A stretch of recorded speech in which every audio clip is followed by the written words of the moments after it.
हाय, मैं हूं विकास और आप देख रहे हैं कॉमर्स फंडामेंटल। आज की इस क्लास में हम करने वाले हैं सेंट्रल वैल्यूज़। इसे आप मेजरमेंट ऑफ सेंट्रल वैल्यूज़ भी कह सकते हैं, सेंट्रल टेंडेंसी भी कह सकते हैं, या फिर आप एवरेजेस भी बोल सकते हैं। देखिए, अगर आपसे पूछा जाए कि आपके 10th में और 12th में कितने मार्क्स हैं, तो हो सकता है आप सोच रहे हो अभी और बताएंगे। आप हो सकता है 87% मार्क्स या फिर 97% मार्क्स, जितने भी आपके मार्क्स रहे हों।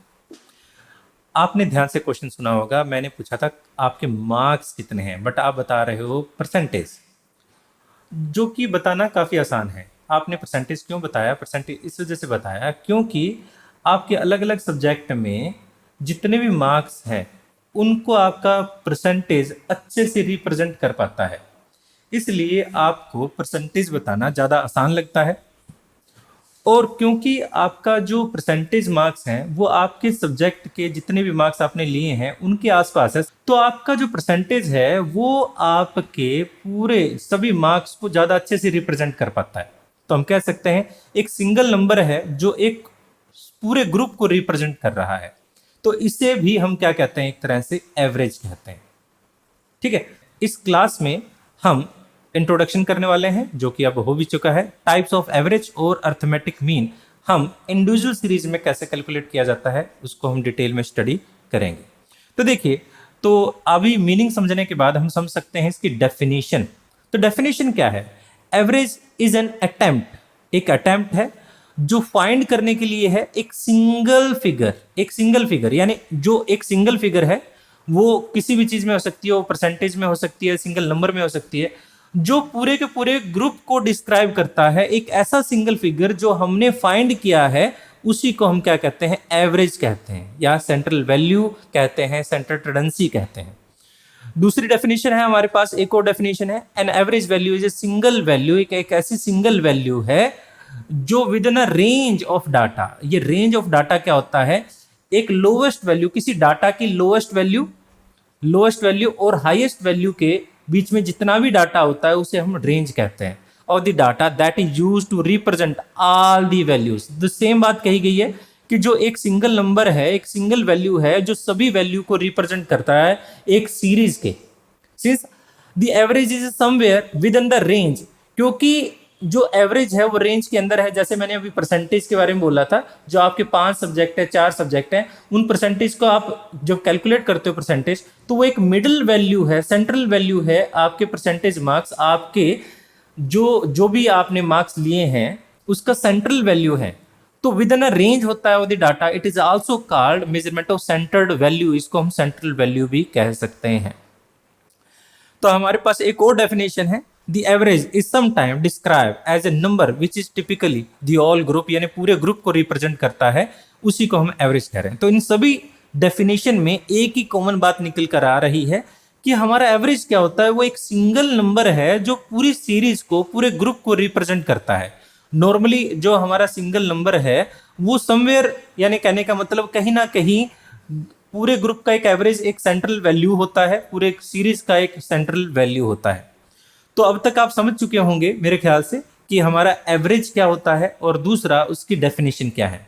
तो देखिए, अब हम टाइप ऑफ एवरेज पढ़ते हैं। क्या है टाइप ऑफ एवरेज? में हमारा जो एवरेज है उसको बेसिकली दो टाइप से डिवाइड किया जा सकता है, मैथमेटिकल एवरेजेस और दूसरा है पोजिशनल एवरेजेस।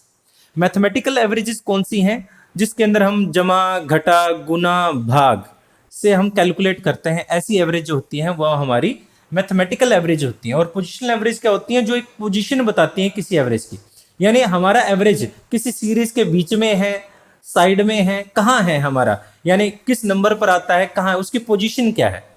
तो मैथमेटिकल एवरेज में हम 3 एवरेजेस कैलकुलेट करते हैं, अर्थमेटिक मीन, ज्योमेट्रिक मीन और हार्मोनिक मीन।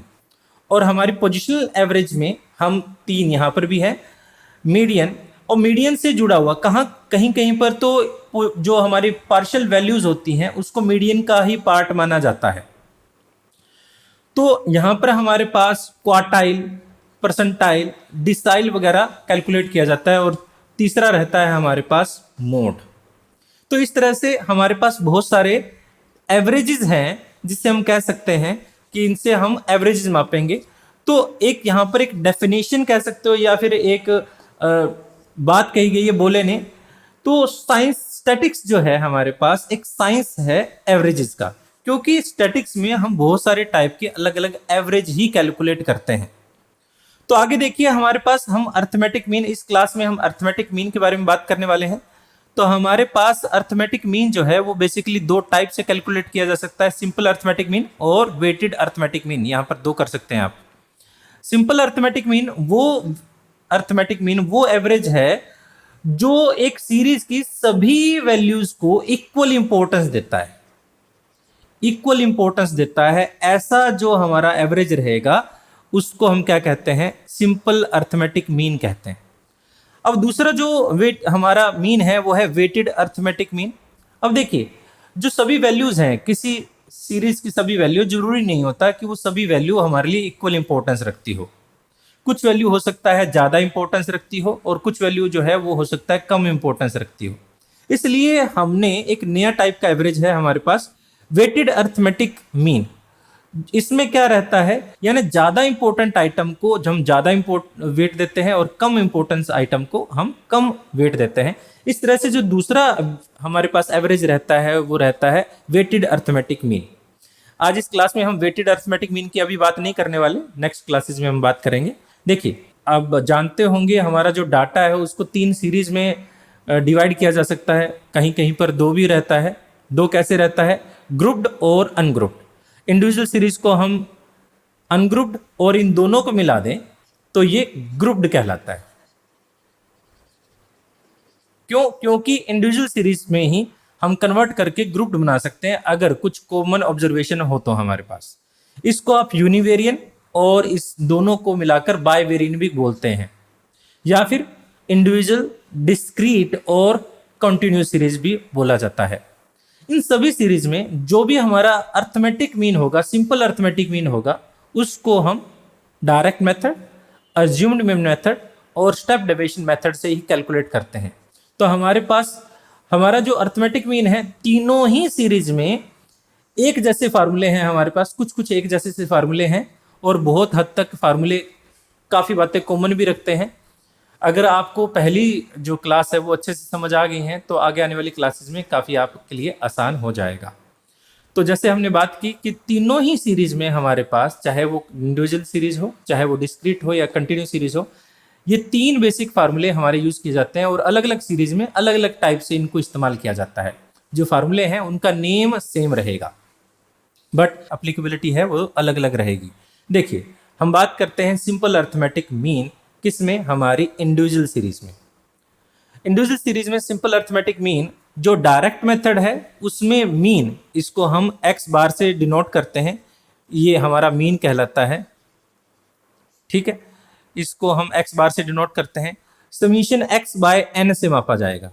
ये समीशन ऑफ x का मतलब हमारे पास ऑब्जर्वेशन रहेगी। आगे हम क्वेश्चन करेंगे जिससे एक क्वेश्चन लेंगे तीनों ही सीरीज के लिए, आप अच्छे से समझ पाएंगे। x क्या है, हमारी ऑब्जर्वेशन है। टोटल समीशन x क्या हुआ, total of all the value of A series, यानी पूरी सभी सीरीज, एक पूरी सीरीज की जो सभी वैल्यूज को हम टोटल कर दे तो समीशन कहलाएगा। और n क्या है, नंबर ऑफ आइटम्स, ठीक है। दूसरा जो मेथड है हमारा वो है assumed mean method. Assumed mean method में जो x बार यानी मीन जो है उसको, देखिए यहां पर नाम से पता चल रहा है अज्यूम्ड मीन। हम एक a नाम से एक आइटम लेते हैं जो एक अज्यूम्ड मीन है और अज्यूम्ड मीन की हेल्प से हम मीन की कैलकुलेट करते हैं और इसमें जो फार्मूला रहेगा a plus sigma D by n रहेगा। ये सिग्मा डी क्या है, सिग्मा डी का मतलब है यहाँ समीशन ऑफ d। तो d क्या है, यहाँ पर देखिए d जो है वो x माइनस a है। x का मतलब ऑब्जर्वेशन है और a का मतलब अज्यूम्ड मीन है। अच्छा, उसके बाद हमारे पास लास्ट में है step deviation method. Step deviation method से भी आप अर्थमेटिक मीन कैलकुलेट कर सकते हैं इंडिविजुअल सीरीज में, जिसका फार्मूला क्या रहेगा, a plus sigma D dash by n multiply by c। ये d डैश का मतलब क्या है, देखिए इस सीरीज के अंदर जो हमने d लिया था उसी से निकल कर आता है d डैश। d डैश क्या होता है, d बाय c, और c का मतलब है यहाँ पर कॉमन फैक्टर, यानी जो एक पूरी सीरीज में एक कॉमन आइटम है उसी हम क्या कह रहे हैं, कॉमन फैक्टर कह रहे हैं। इन फार्मूलों को अप्लाई कैसे करेंगे, देखिए तो हमारे पास एक क्वेश्चन दिया गया है, इसमें बोला गया पॉकेट अलाउंस ऑफ 10 स्टूडेंट, तो यानी नंबर ऑफ स्टूडेंट हमारे पास 10 है, अलग अलग स्टूडेंट्स हमें दिए गए हैं, उनके pocket allowance, find out the average pocket होना चाहिए था यहाँ पर, एवरेज पॉकेट अलाउंस। तो हम एवरेज पॉकेट अलाउंस हमें यहाँ पर कैलकुलेट करना है। तो देखिए सबसे पहले हम डायरेक्ट मेथड से क्या करेंगे, सिग्मा एक्स बाय एन, इसमें हमें पूरी सीरीज को असेंडिंग या डिसेंडिंग ऑर्डर में लिखने की जरूरत नहीं है। तो सबसे पहले हम इसका टोटल कर लेते हैं, जो कि ये सभी नंबर का टोटल करें तो हमारे पास 3400 आता है, और n हमारे पास जो कि 10 है ही। तो हम यहाँ पर क्या करें, मीन निकालने के लिए summation of x by n calculate करेंगे। तो समीशन ऑफ x 3400 है और n हमारे पास 10 है, तो 340 जो है हमारे पास मीन वैल्यू आ जाती है, यानी एवरेज पॉकेट अलाउंस आ जाता है स्टूडेंट्स का, जो नॉर्मली सभी पूरी सीरीज को रिप्रेजेंट कर रहा है। हाँ, कुछ वैल्यू हो सकता है ज़्यादा हो और कुछ वैल्यू हो सकता है कम हो, बट ये नॉर्मली एक सेंट्रल वैल्यू है जो एक पूरी सीरीज को रिप्रेजेंट करती है। इसी क्वेश्चन को हम दूसरे मेथड यानी हमारे जो अज्यूम्ड मीन मेथड है उससे भी कर सकते हैं। तो देखिए कैसे करते हैं। अज्यूम्ड मीन मेथड में हमारे पास यहाँ पर, अब मैंने पॉकेट अलाउंस लिखने के बजाय सिर्फ और सिर्फ एक्स लिख दिया। एक्स का मतलब यहाँ पर है हमारी ऑब्जर्वेशंस। ऑब्जर्वेशन में अब देखिए हम क्या करते हैं, सबसे पहले एक ए वैल्यू अज्यूम करते हैं। ए का मतलब यहाँ है अज्यूम्ड मीन। अज्यूम का मतलब हमने अज्यूम किया है किसी वैल्यू को जो कि हमारी मीन हो सकती है, मीन है नहीं, हो सकती है। तो हमने यहाँ पर मान लीजिए 400 को अज्यूम्ड मीन मान लिया। अब हम क्या करेंगे, x यानी हमारी ऑब्जर्वेशन में से a को लेस करेंगे, यानी यहाँ पर हम 150 में से 400 को लेस करेंगे।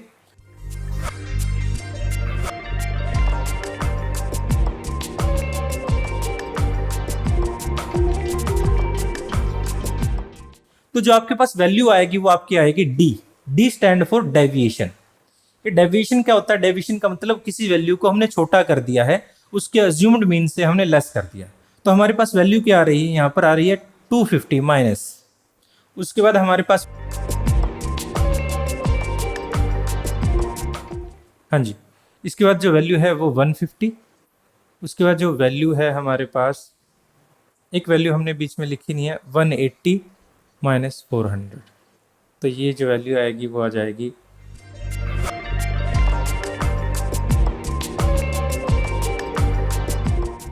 इस तरह से। हमने क्या करना है, अब समीशन ऑफ डी करना है। ये वैल्यू जो है हमारी डी है, बट जब हम समीशन कर रहे हैं डी का तो ये वैल्यू सारी हमारी नेगेटिव में है और ये वैल्यू सारी हमारी पॉजिटिव में है।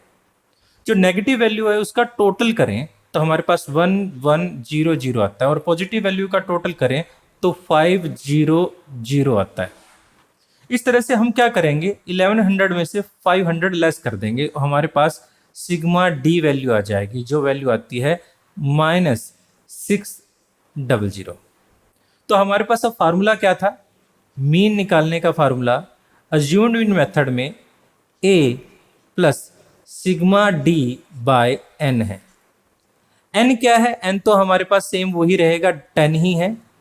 तो a का मतलब अज्यूम्ड मीन, सबसे पहले हमने अज्यूम्ड मीन कितना माना था, 400 माना था। 400 प्लस माइनस 600 हमारी वैल्यू सिग्मा डी की थी, और n जो है हमारा वो 10 है। तो इसको हम अगर कट करें, 400 में से -60 करें तो हमारे पास वो सेम वैल्यू 340 आ जाती है, जो कि हमारा मीन रहेगा। इस तरह से हम अज्यूम्ड मीन मेथड से भी कैलकुलेट कर सकते हैं। और जो तीसरा हमारा मेथड है वो है हमारा step deviation method. Step deviation method में हम मीन कैसे कैलकुलेट करते हैं, देखिए। तो पहला जो स्टेप है वो तो सेम रहेगा, जिसमें हम x माइनस ए और d कैलकुलेट करते हैं। तो x माइनस ए यहाँ पर भी हमने 400 को अज्यूम्ड मीन मानना था।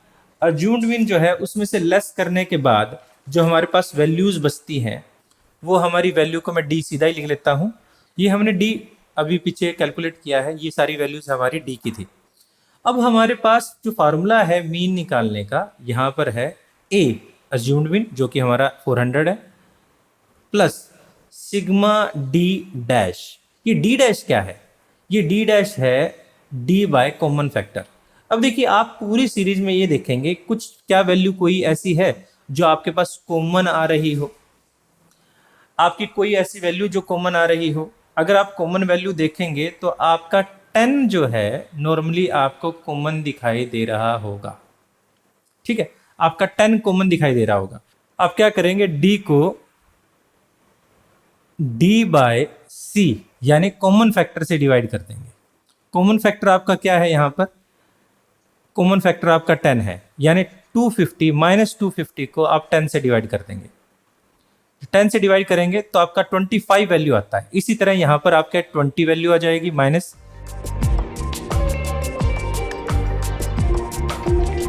तो वैल्यूज तो लगभग सेम सी बन रही है, बट जब आप बड़े क्वेश्चन करोगे आपको काफ़ी मदद मिलने वाली है। 110 और ये वैल्यू आ जाती है 50। ठीक है, प्लस में। तो आप अब इसका टोटल करेंगे तो ये, क्योंकि ये डी डैश है तो आपका सिग्मा डी डैश आएगा, जो कि टोटल आता है आपके पास -60। फार्मूले में रखते हैं, यहाँ फार्मूला जो है n/c था, फार्मूले में रखें तो a वैल्यू जो है हमारी 400 है, सिग्मा डी -60 है, n आपका 10 है और c भी आपका 10 ही है। ठीक है, इस तरह से 400 - 60 करें तो आपके पास वही सेम वैल्यू मीन की आती है। यानी आप किसी भी मेथड का इस्तेमाल करें आपका मीन की वैल्यू सेम ही आती है। मैं उम्मीद करता हूं कि आपको आज की क्लास अच्छे से समझ आई होगी। फिर मिलते हैं किसी और वीडियो में। Thanks for watching.